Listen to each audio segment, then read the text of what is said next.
आज का टॉपिक है वासना, अभिमान और ऐषणा का त्याग करके परमात्म पद में प्रतिष्ठित होने की प्रेरणा तथा तत्वज्ञानी महात्मा की महत्तम स्थिति का वर्णन। सर्ग है 57। श्री रामचंद्र जी ने कहा, ब्राह्मण, आपने अपनी उत्तम उक्तियों द्वारा जो यह सुंदर बात कही है वह सर्वथा सत्य है। समस्त भूतों की सृष्टि करने वाले परमात्मा अकर्ता होते हुए भी करता है और अभोक्ता होते हुए भी भोगता है। प्रभु, जो सबका अधिष्ठान और समस्त प्राणियों के हृदय में स्थित है, उस सर्वेश्वर सर्वव्यापी सच्चिदानंद निर्मल पद स्वरूप ब्रह्मा का मेरे हृदय में प्रत्यक्ष अनुभव होता है कि जो परमात्मा सबको सहारा देने वाला है और भोक्ता करता होते हुए अकर्ता है, अकर्ता होते हुए भी करता है, अभोक्ता होते हुए भी भोगता है।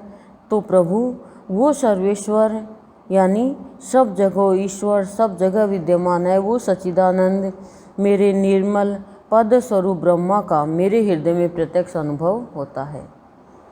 तो वशिष्ठ जी बोलते हैं, रघुनंदन, आत्मा ही आत्मा को जानता है, आत्मा ने ही आत्मा को संसारी बनाया है, अर्थात इसने स्वयं ही अज्ञान के कारण अपने आप को संसार बंधन में बांधा है।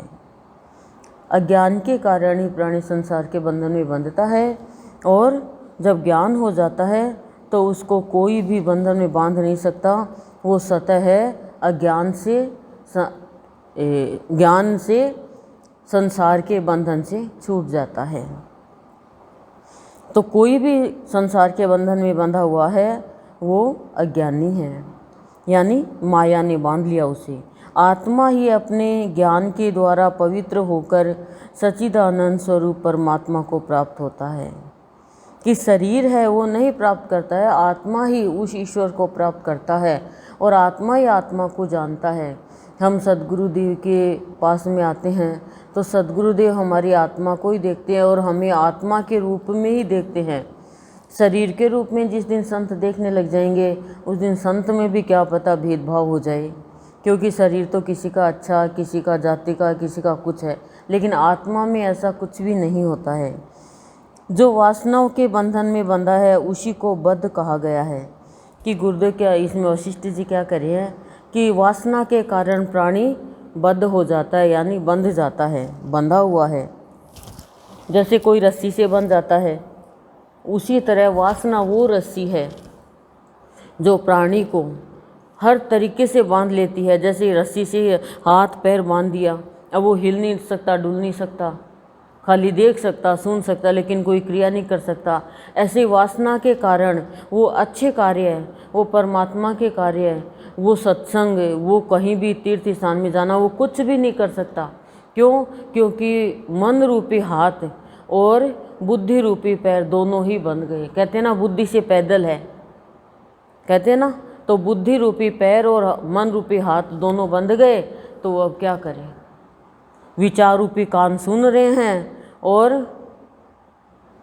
भावना रूपी आंखें देख रही है, लेकिन फिर भी कुछ नहीं होगा। क्यों? क्योंकि वासना की रस्सी, रही रस्सा उसमें बंध गया प्राणी। बंध गया तो रस कहाँ? फिर रस कहाँ? रस पियो, मैंने कल भी कहा था रस पियो, पर रस तो कोई बड़ भागी पिएगा। पीना नहीं आया अभी, बच्चे को बादाम का रस दे दिया, गिरा दिया, पता ही नहीं है। हम लोग इतना कहते हैं, जैसे बादाम का रस निकाला, पी लो, इसमें बहुत ताकत है, इसमें ये है, ठंड पड़ जाएगी, तू भी पी लेना, मेरे को नहीं अच्छा लगता। ऐसे ही भक्ति का रस है, तो सभी कहते हैं ये है, ऐसा है, वैसा है, लेकिन खुद बोलने वाला भी नहीं पीता। पियोगे नहीं तो पिया को कैसे पाओगे? पिया को नहीं पाओगे तो जिया कैसे चैन से रहेगा? और जिया चैन से नहीं रहेगा तो किया हुआ कैसे सार्थक होगा, कैसे सफल होगा?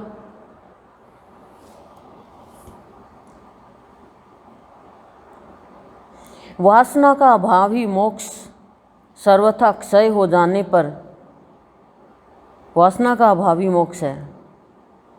वासनाओं का सर्वथा क्षय हो जाने पर साधक संसार के बंधनों से सदा के लिए मुक्त हो जाता है। किसी भी चीज़ पे भी ध्यान नहीं जाए। जैसे हम कोई खाने पीने का भी करें तो ये नहीं देखना चाहिए इसको ज़्यादा दे दिया, इसको कम दे दिया। ये भी वासना है, इसको ज़्यादा दे दो, ये कम दे दो। ये भी वासना है कि किसी को गरीब समझ लिया, किसी को धनी समझ लिया। नो, किसी को बेचारी समझ लिया, किसी को होशियार समझ लिया। ना ना ना ना, ये भगवान के प्रति बहुत नाइंसाफ़ी है। ये प्राणी को नीचे गिराता है। किसी को भी मत समझो, किसी को बेचारी मत समझो, किसी को गरीब मत समझो, किसी को छोटा मत समझो। ये वासना का कारण है, ये वासना का कारण। इसमें क्या है, प्राणी भेदभाव करता है। मेरी नज़र में तो कमज़ोर गरीब वो है जो विचारों से गिरा हुआ है, व्यवहार से गिरा हुआ है, भावना से गिरा हुआ है। समझ रहे हो? अतः मन बुद्धि आदि से युक्त संपूर्ण वासनाओं का त्याग करके किस वृत्ति के द्वारा उन सब का त्याग किया जाता है?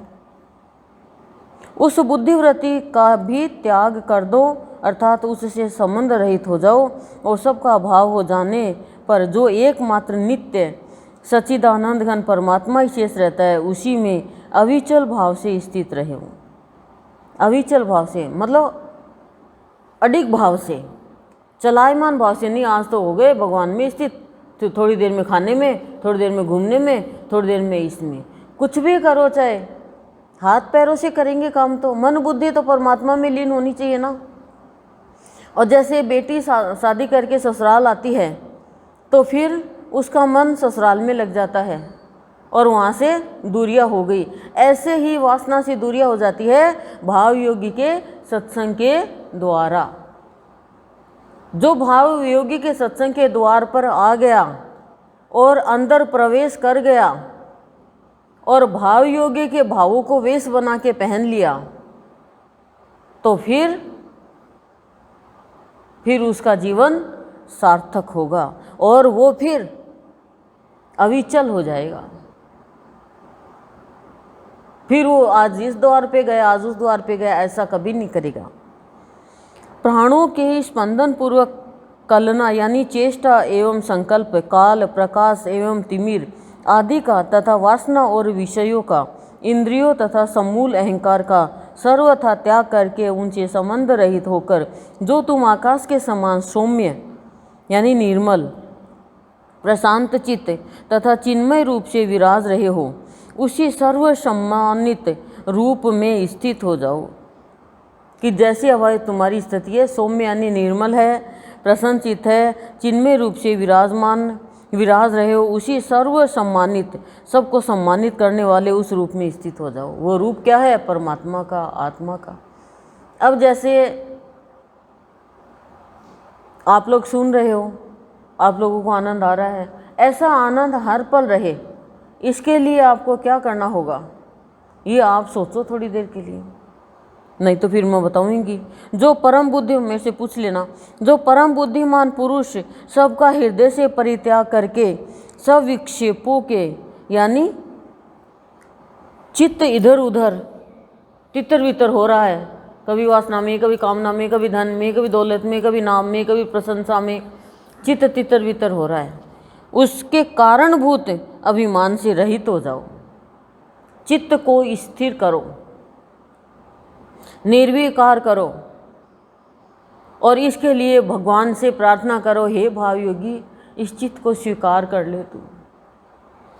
वह साक्षात शुद्ध बुद्ध मुक्त स्वरूप परमेश्वर है, वो अभिमान से रहित कर देगा। जिसके हृदय में अभिमान का अत्यंत अभाव हो गया है, ऐसा विशुद्ध अंतःकरण वाला ज्ञानी महात्मा ध्यान, समाधि अथवा कर्म करे या न करे सदा मुक्त ही है। वो कर्म करे या न करे लेकिन वो मुक्त है। वो कोई कर्म के बंधन में भी नहीं बंधता। वो तो अपना भी कर्म करवा के किसी को भोग की भावना से दूर करता है। जो संत और भक्त की सेवा करता है भोग की भावना से मुक्त होता है। क्यों? क्योंकि उसका योग भाव से, सर्वज्ञ से होने लग जाता है। उसके भावना में, विचारों में शुद्धि आ जाती है, निर्मलता आ जाती है। लेकिन वो पहचान ही नहीं देते ना, कोई वो सेवा करवाते ही नहीं है पहली बात तो। क्योंकि सेवा करवाने से होगा क्या, ऐसे लोगों को अभिमान आ जाएगा, वो योग नहीं कर पाएंगे। बिना श्रद्धा के सेवा करेंगे तो कभी भी योग होगा ही नहीं। श्रद्धा से ही योग होता है, श्रद्धा से प्राप्ति होती है, श्रद्धा से झुकता है प्राणी, और श्रद्धा से ही अपने भगवान को खुश कर पाता है। पर श्रद्धा नहीं है, एक बार थोड़ी देर के लिए चाव के मारे कर दिया, देखा देखी कर दिया, कुछ इच्छा पाने के लिए कर दिया, कुछ दिखाने के लिए कर दिया, नाम प्रशंसा पाने के लिए कर दिया, तो मिलेगा कुछ ही नहीं। करते रहो चाहे, और वो करवाएंगे भी नहीं। जिसके हृदय में अभिमान का अत्यंत अभाव हो गया है, ऐसा विशुद्ध अंतःकरण वाला ज्ञानी महात्मा ध्यान, समाधि अथवा कर्म करे या न करे, सदा मुक्त ही है। क्योंकि जिसका मन सर्वथा वासना रहित हो गया है, उसे न तो कर्मों के त्याग से कोई प्रयोजन है और न कर्मों के अनुष्ठान से ही। कि जो वासना से रहित हो गया है, जिसका मन देखो विशेष बात, ऊपर से तो हम एक त्यागी है, ग्रह भी त्याग देंगे, खाना पीना भी एक बार त्याग देंगे, बात करना भी त्याग देंगे, बाहर का तो त्याग देंगे, लेकिन मन ने कुछ नहीं त्यागा भैया मेरे। तो वो मन तो भोग करता रहेगा। हमने व्रत किया, अनाज का त्याग कर दिया, पर मन ग्रहण कर रहा है, मन चल रहा है। कई बार हम खाना बनाते हैं और हमारा मन चलता है, जल्दी से खाऊं, जल्दी से खाऊं, हलवा हो चाहे कुछ भी हो, पर कैसे खाऊं, व्रत है। पर मुंह ने तो नहीं खाया, मन ने तो खा लिया ना। फिर कोई क्या कहता है, ठीक है व्रत है तो क्या है, मुंह में देख ले नमक है, चीनी है, कैसा है, फिर थूक देना। तो मुंह ने भी खा लिया, फिर वो अंदर ही तो जाना बाकी रहा ना। मन चले ही नहीं किसी चीज़ पे। मन चले तो मन चले पर ईश्वर पर मन नहीं चलना चाहिए, स्थूल चीज़ों पे किसी पे भी। भगवान पे चलना चाहिए मन, और भगवान से कहो फिर नहीं चलता तो। जब ध्यान और समाधि से भी उसका कोई प्रयोजन नहीं है। उसका तो वो तो हर पल उसका तो जब आंतरिक चलता रहता है, ध्यान हर पल रहता है उसका तो भगवान में, अंदर में। और समाधि की अवस्था उसकी तो चलते फिरते ही रहती है। जो हमारे भाव योगी की भक्ति करता है, चलते फिरते समाधि रहती है, भाव समाधि जिसको बोलते हैं। मैंने शास्त्र का अच्छी तरह विचार किया है और चिरकाल तक सत्पुरुषों के साथ परामर्श करके यही सार निकाला कि संपूर्ण वासनाओं से रहित हुए सच्चिदानंद घन परमात्मा के निरंतर मन रूप मौन से बढ़कर दूसरा कोई उत्तम पद नहीं है। जिसका मन मौन हो गया ना, बस मन चुप हो गया, मन कहीं नहीं चलता है, तो कह रहे हैं वो उत्तम पद को प्राप्त करता है, परम पद को प्राप्त करता है। मन के कारण ही तो बाहर से तो साधु बन गए, सन्यासी बन गए, ये बन गए, वो बन गए। ना ना ना ना, मेरे को नहीं चाहिए। जैसे बच्चे को शर्म आती है ना, अपने को भी शर्म आती है ना, ना भूख नहीं है, खा के अंदर में मन चल रहा है, खा लें खा लें। घर जाके गए, मेरे को तो वही चीज़ ला के थे, अरे वहीं खा लेते हैं, वहाँ शर्म आ रही थी, तो मन ने तो मांग लिया ना, मन ही नहीं चले ऐसी चीज़ों पे।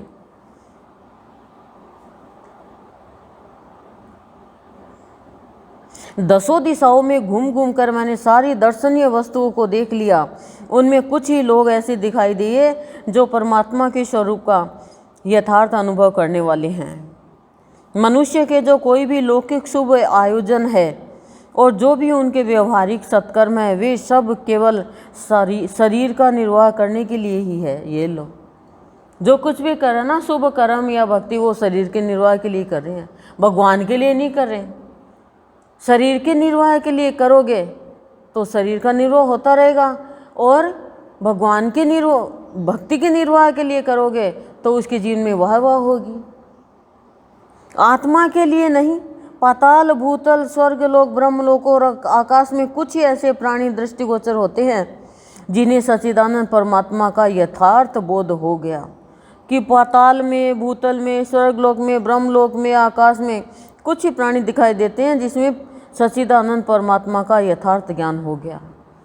परमात्मा का यथार्थ ज्ञान उसको होता है जो हर कार्य आत्मा के लिए करता है, परमात्मा के लिए करता है।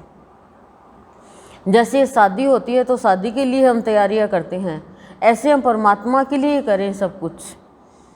जिस ज्ञानी के यह ग्राह्य है यह त्याज्य है, जिस ज्ञानी के लिए यह छोड़ दो और ये ग्रहण करो। इस तरह से अज्ञान जनित निश्चय नष्ट हो गए हैं। अज्ञान जनित निश्चय ये नष्ट हो गए हैं कि क्या तो ग्रहण करने वाला, क्या त्याग करने वाला। ऐसे कर्तव्य दृष्टि से रहित ज्ञानी महात्मा अत्यंत दुर्लभ है। ऐसे ज्ञानी बहुत दुर्लभ मिलते हैं। प्राणी चाहे लोक में राज्य करे, चाहे मेघ या जल में प्रवेश कर जाए, परंतु परमात्मा की प्राप्ति के बिना उसे परम शांति नहीं मिल सकती।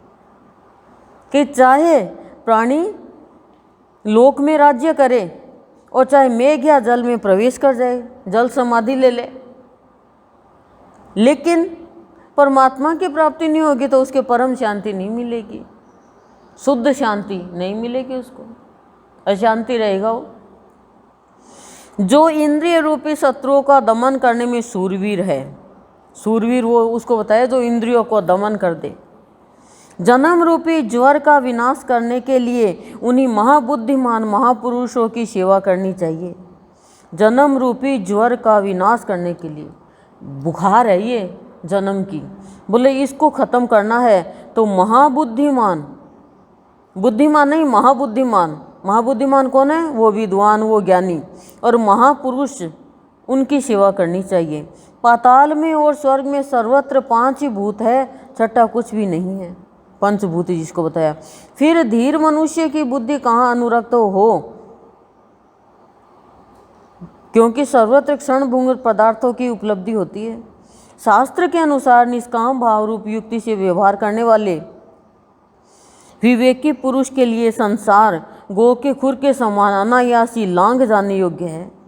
शास्त्र के अनुसार निष्काम भाव रूप युक्ति से व्यवहार करने वाले विवेकी पुरुष के लिए संसार गो के खुर के समान अनायासी लांघ जाने के योग्य है।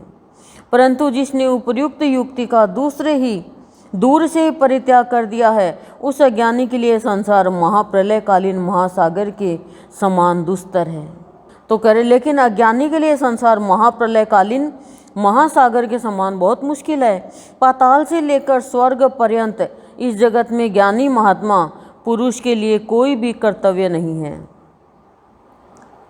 पाताल से लेकर यानी धरती के नीचे से लेकर स्वर्ग तक जो जगत में जो ज्ञानी महात्मा पुरुष है उनके लिए कोई कर्तव्य करना शेष नहीं है। क्यों? क्योंकि वो कर्तव्य से ऊपर उठ गए। जैसे मंद मंद वायु के चलने से पर्वत नहीं हिलता, वैसे भोग समूह से तत्वज्ञानी पुरुष नहीं विचलित होता। और गुरुदेव के शरण में आने के बाद मैंने तो यही जाना कि हमें तत्व का ही ज्ञान होता है, स्वयं का ही ज्ञान होता है, हर चीज़ का ज्ञान होता है।